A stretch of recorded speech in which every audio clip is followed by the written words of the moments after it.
Good afternoon.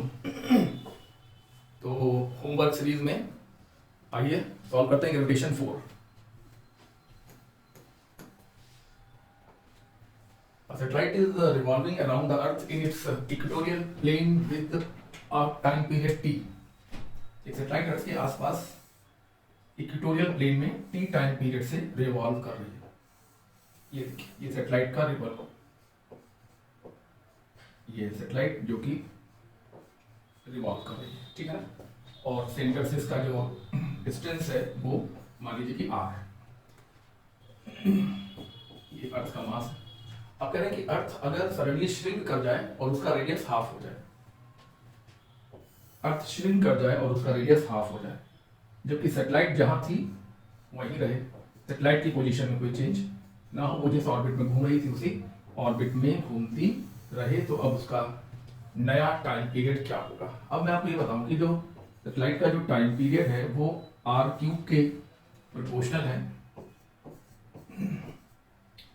और r³ के proportional होने की वजह से r के चेंज ना होने पर t भी चेंज नहीं होगा, क्योंकि r is same as before, जैसे पहले था वैसे अभी भी है, इसलिए टाइम पीरियड भी सेम रहेगा, उसमें कोई चेंज नहीं आएगा। तो क्वेश्चन बहुत ही सिंपल छोटा सा क्वेश्चन है, कॉन्सेप्चुअल क्वेश्चन इसको मान लीजिए, बहुत ही आसान सा क्वेश्चन है, लेकिन ये क्वेश्चन भी कुछ लोगों का गलत हो जाता है क्योंकि उनको ये मालूम, इस बात पर ध्यान नहीं देते कि सैटेलाइट की ऑर्बिट का टाइम पीरियड सिर्फ सेंटर से दूरी पर डिपेंड करता है और सेंट्रल बॉडी के मास पे डिपेंड करता है, लेकिन सेंट्रल बॉडी की रेडियस r पर डिपेंड नहीं करता। सैटेलाइट का टाइम पीरियड अर्थ के रेडियस पर डिपेंड नहीं करता। तो अगर अर्थ का रेडियस हाफ हो जाए तो भी सैटेलाइट के टाइम पीरियड पर कोई फर्क नहीं पड़ेगा।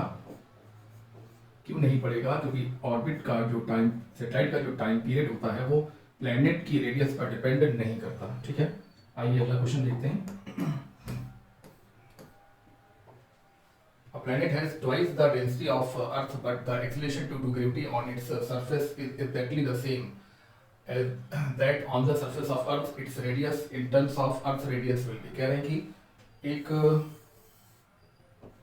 प्लैनेट का सरफेस पर जो एक्सीलरेशन ड्यू टू ग्रेविटी है वो अर्थ की एक्सीलरेशन ड्यू टू ग्रेविटी के बिल्कुल बराबर हो, तो अर्थ के रेडियस और प्लैनेट के रेडियस में क्या रिलेशन होगा। और दिया हुआ है कि density of planet is density of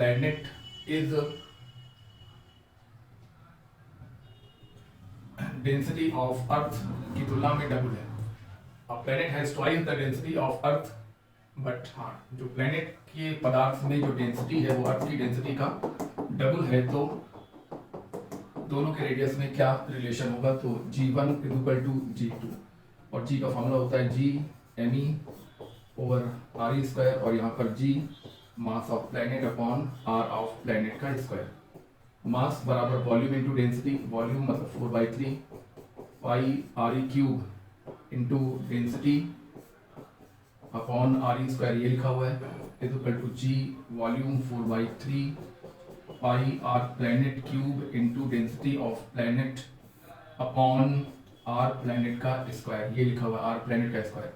इस तरीके से g 4 पाई और अर्थ का radius, density of earth, planet का रेडियस और डेंसिटी ऑफ प्लैनेट, अर्थ का radius, density of earth, planet का रेडियस और density of planet twice the density of earth, ये कैंसिल हो गया, और radius of planet is equal to radius of earth by 2। बहुत ही बढ़िया सवाल, बिल्कुल सिंपल और बढ़िया सवाल।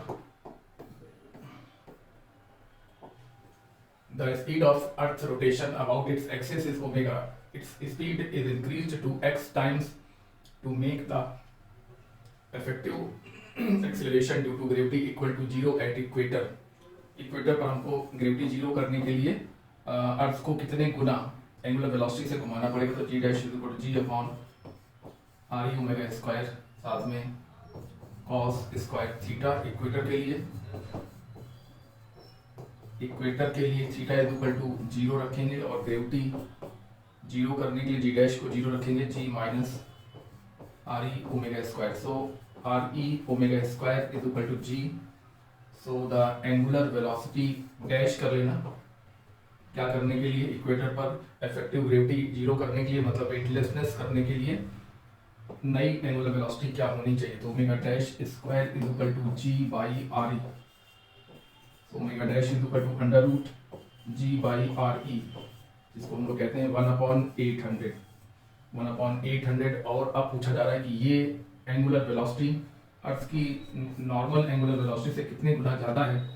तो अगर हम ओमेगा डैश और ओमेगा को डिवाइड करें तो ये 1/800 है और ये 0.033 है। हाँ, अर्थ की नॉर्मल एंगुलर वेलोसिटी 0.033 है। तो इसको सॉल्व करने पर 17 आएगा, यानी कि जो नई एंगुलर वेलोसिटी होगी वो पुरानी एंगुलर वेलोसिटी से 17 गुना ज़्यादा होगी, तब जाके इक्वेटर पर आपको वेटलेसनेस महसूस होगी। ये डायरेक्ट आंसर डायरेक्ट याद रखना चाहिए।